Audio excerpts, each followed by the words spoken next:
Hello everyone, मेरा नाम है अभिषेक और आप सबका स्वागत है हमारे परिवार सीकर्स डायरी में। सबसे पहले हम माफ़ी मांगना चाहते हैं कि हम पिछले 2 हफ्ते वीडियोस नहीं बना पाए किसी कारण से, तो उसके लिए हमें माफ़ कर दीजिए। पिछली बार हम बातचीत कर रहे थे एवोल्यूशन के बारे में और कैसे परमेश्वर ने इस दुनिया की रचना की। हम बात कर रहे थे कि एवोल्यूशन कैसे गलत है। जो एवोल्यूशन बताता है कि एक जानवर से कैसे दूसरा जानवर फिर इंसान बना, कैसे वो गलत है। हमने उस चीज़ पर बातचीत की और फिर हमने बातचीत की कि परमेश्वर ने इस संसार की और इसमें जो कुछ है उसकी रचना कैसे की। और फिर हमने कहा था कि हम अगली वीडियो में बातचीत करेंगे कि साइंस कैसे प्रूव करता है कि बाइबल सही है। आज हम स्पेसिफिक तौर पर बातचीत करेंगे 2 टॉपिक पर। पहला, जो साइंस बताता है इस संसार की क्रिएशन कैसे हुई, इस संसार की रचना कैसे हुई। दूसरा, बाइबल के अनुसार जो रचना हुई है वो साइंस के साथ कैसे मेल खाती है। चलिए बातचीत करते हैं। सबसे पहला, साइंस क्या बताता है कि संसार की रचना कैसे हुई। बहुत सारी थ्योरीज हैं इसके लिए, जैसे कि ऑसिलेटिंग थ्योरी और अभी न्यू क्वांटम थ्योरी, और जिस पर कई सारी मूवीज भी बनी है, जैसे एवेंजर में इसका जिक्र हुआ है कैसे क्वांटम के द्वारा सब चीज़ों की रचना हो रही है। पर सबसे मशहूर जो थ्योरी है वो है बिग बैंग थ्योरी। तो बिग बैंग थ्योरी है क्या? बिग बैंग थ्योरी है कि शुरुआत में सब चीज़ें इतनी सी जगह पर इकट्ठे थी, बहुत गर्म थी, वहाँ पर जो टेम्परेचर था बहुत गर्म था और बहुत सारे चीज़ें इकट्ठी हो रखी थी सिर्फ इतनी सी जगह पर। तो क्या हुआ, 13.7 बिलियन साल पहले एक ब्लास्ट हुआ जिससे सब चीज़ों की रचना हो गई। ये है बिग बैंग थ्योरी। हम इसमें डिटेल में नहीं जाएंगे, पर जो मेन बात थी वो मैंने आपको बता दी है। पर अगर हम बिग बैंग थ्योरी को ही देखें, वो साइंस के अनुसार नहीं है। बिग बैंग थ्योरी, संसार का क्रिएशन, ये सारा कुछ फिजिक्स से लेना देना है। और फिजिक्स की जो मेन फाउंडेशन में से एक थ्योरी है वो है न्यूटन्स थ्योरीज। अगर हम न्यूटन फर्स्ट लॉ को देखते हैं, लॉ ऑफ इनर्शिया भी जिसे कहा जाता है, उसमें कहा गया है कोई भी चीज़ अगर वो एक जगह पर रुकी हुई है या स्ट्रेट लाइन में एक स्पीड पर चल रही है, उसमें कोई भी बदलाव नहीं आएगा जब तक बाहर से कोई उस पर जोर ना लगाए, बाहर से कोई फोर्स उसको ना छुए। यह है लॉ ऑफ इनर्शिया और यह बिग बैंग थ्योरी को कॉन्ट्राडिक्ट करता है, क्योंकि बिग बैंग थ्योरी कहती है कि सब कुछ इकट्ठा था और ब्लास्ट हुआ और सब कुछ बन गया। पर क्यों हुआ और पहले क्यों नहीं हुआ 13.7 बिलियन साल पहले? ऐसा क्या था जिसने उस ब्लास्ट को होने के लिए जगह दी? बिग बैंग थ्योरी आंसर नहीं दे सकती कि स्पेस कहाँ से आया, जगह कहाँ से आई जहाँ पर सब चीज़ बिखर गई, मैटर कहाँ से आया। तो बिग बैंग थ्योरी बहुत सारे सवालों के उत्तर नहीं दे सकती। पूरी फिजिक्स लॉ ऑफ इनर्शिया को मानती है, पर साइंटिस्ट एक जगह पर आकर, बिग बैंग थ्योरी पर आकर लॉ ऑफ इनर्शिया को एक्सेप्शन में ले लेते हैं। क्यों? क्योंकि ये साइंस नहीं है। बिग बैंग थ्योरी अगर मैं मानता हूँ तो एक माइथोलॉजी है, ये भी एक मिथ है, एक बनी बनाई कहानी, क्योंकि इसको ना ही हम लैब में प्रूव कर सकते हैं और ना ही देख सकते हैं कि एक जगह पर ब्लास्ट हुआ और सब चीज़ें एक एग्जैक्ट जगह पर आ गई जहां पर इंसान भी पैदा हो सके। कैसे हो सकता है एक जगह पर बॉम्ब ब्लास्ट हुआ और सब चीज़ें एक जगह पर जाकर फिट हो गई। जो कार सही जगह पर पार्क नहीं थी वो सही जगह पर पार्क हो गई, जो शीशे टूटे हुए थे वो शीशे जुड़ गए। कभी ऐसा हुआ है बॉम्ब ब्लास्ट होने से? नहीं। पर बिग बैंग थ्योरी कहती है कि एक ब्लास्ट हुआ और सब चीज़ें अपनी सही जगह पर आ गई। ये साइंस नहीं है, ये एक मिथ है, एक फिलॉसफी है जिसको प्रूफ नहीं किया जा सकता। साइंस इन चीज़ों को क्यों लेती है, चाहे वो एवोल्यूशन हो, चाहे वो ये बिग बैंग थ्योरी हो? क्योंकि साइंस एथिज्म के साथ मिल गई है। ये सही साइंस नहीं है, ट्रू साइंस नहीं है। एथिज्म क्या है? एथिज्म वो लोग हैं जो लोग विश्वास नहीं करते परमेश्वर है। एथिज्म खुद में एक धर्म है, वो विश्वास करते हैं, मतलब एक धर्म है वो कि परमेश्वर नहीं है, उनके पास कोई प्रूफ नहीं है। तो वो इन चीज़ों को लाकर प्रूफ करने की कोशिश करते हैं कि परमेश्वर नहीं है, सब कुछ साइंस है। और जबकि ये मेथड साइंस के अनुसार प्रूफ नहीं किए जा सकते। ये सच्ची साइंस नहीं है एक्चुअली। बिग बैंग थ्योरी होगी, एवोल्यूशन हो गया। तो हम कैसे कह सकते हैं कि बाइबल साइंस से जुड़ी हुई है, साइंस बाइबल को प्रूफ करती है, परमेश्वर के वचन को? सबसे पहला, प्रभु के वचन में लिखा हुआ था कि धरती गोल है। बाइबल इस चीज़ को बताती है कि धरती गोल है। अय्यूब की किताब आज से तकरीबन 2700 साल पहले लिखी गई। सबसे पहले बाइबल से बाहर अगर किसी ने इस चीज़ का जिक्र किया कि धरती गोल है, वो था पाइथागोरस, जिन्होंने 500 BC मतलब 2500 साल पहले कहा कि धरती गोल है, क्योंकि चांद गोल है उन्होंने कहा कि धरती भी गोल है।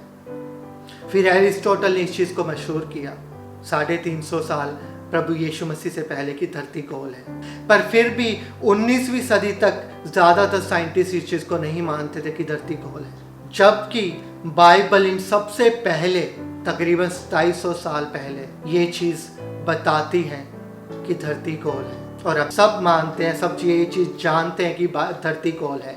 ये प्रमाणित करती है कि बाइबल सच है। साइंस से पहले ही बाइबल ने ये चीज़ बता दी थी।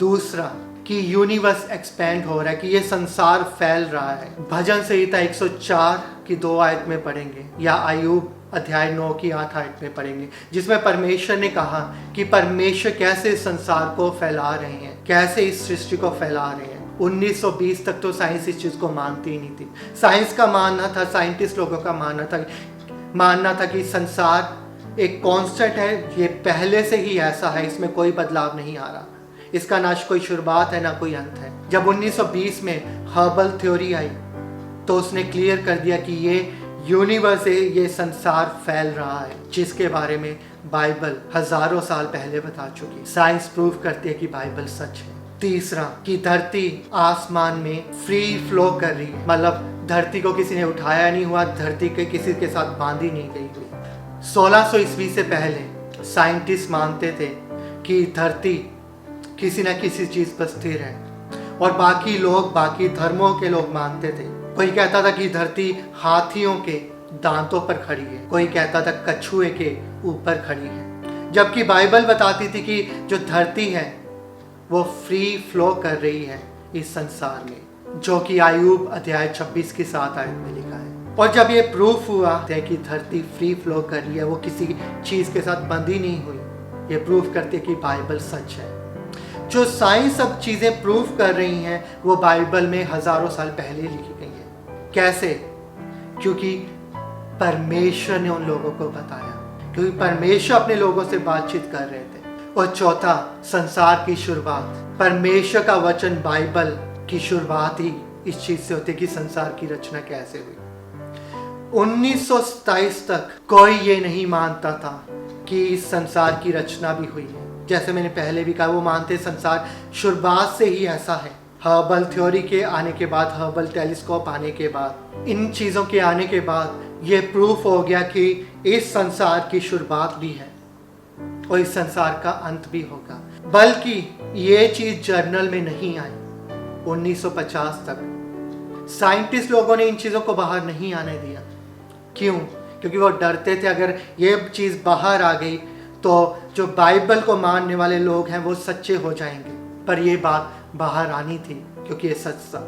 साइंस, जो सच्ची साइंस है, जो ट्रू साइंस है, वो बार बार प्रूव करती आई है कि बाइबल सच है, प्रभु का वचन सच है, ज्यूडो क्रिश्चियन वर्ल्ड व्यू सच है, बाकी धर्मों की तरह नहीं है जो माइथोलॉजिकल स्टोरीज हैं। साइंस बाइबल को बार बार प्रूव करती आ रही है। पर ये चीज एथिस्ट, जो नास्तिक लोग हैं, उनको सही नहीं बैठ, इसीलिए वो गलत चीजें सिखाने की कोशिश करते हैं जो साइंटिफिक तौर पर प्रूफ नहीं हो सकती। इसीलिए बच्चों को एवोल्यूशन सिखाया जाता है स्कूल में, इसीलिए बच्चों को बिग बैंग थ्योरी सिखाई जाती है स्कूल में, ताकि वो परमेश्वर की सच्चाई से दूर होकर उनकी राह पर चले जो परमेश्वर को नहीं मानते। ये है सच्चाई। इन लोगों को आप चाहे प्रूफ दे दीजिए, फैक्ट्स दे दीजिए, वो नहीं मानेंगे, क्योंकि उनका एक ही मकसद है, उनका विश्वास यह है कि परमेश्वर है ही नहीं। अगर हम रॉबर्ट जेस्ट्रो के कोट को पढ़े, रॉबर्ट जेस्ट्रो एक फेमस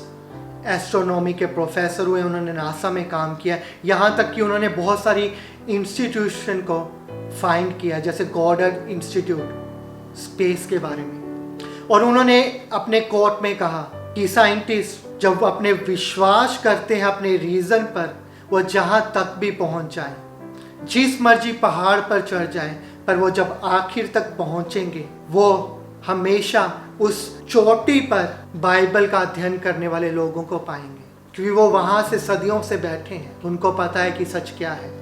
साइंस जितना मर्जी कोशिश कर ले बाइबल को गलत प्रूफ करने की, साइंस खुद गलत अपने आप को प्रूफ कर लेती है। और इसके उलट बाइबल को सच कर देती है, क्योंकि बाइबल परमेश्वर का वचन है।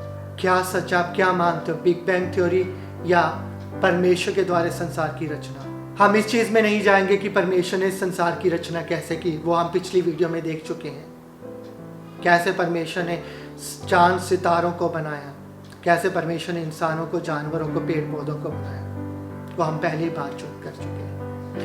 Space.com ने कहा कि इस संसार की क्रिएशन की सबसे बड़ा जो गैस हम कर सकते हैं वो बिग बैंग थ्योरी उस चीज को प्रूव करती है। मतलब एक गैस है ये, क्योंकि इस चीज को प्रूव किया ही नहीं जा सकता कि बिग बैंग हुआ है। सच्ची साइंस बाइबल को प्रूव करती है, गलत साइंस खुद गलत ठहरी जाती है। साइंस बाइबल के खिलाफ नहीं है, मैं साइंस के खिलाफ नहीं हूं, पर मैं सही साइंस की बात कर रहा हूं जिसने हमें बहुत चीजें दी हैं। पर सबसे सच्चा है परमेश्वर का वचन, जो झूठा नहीं ठहर सकता।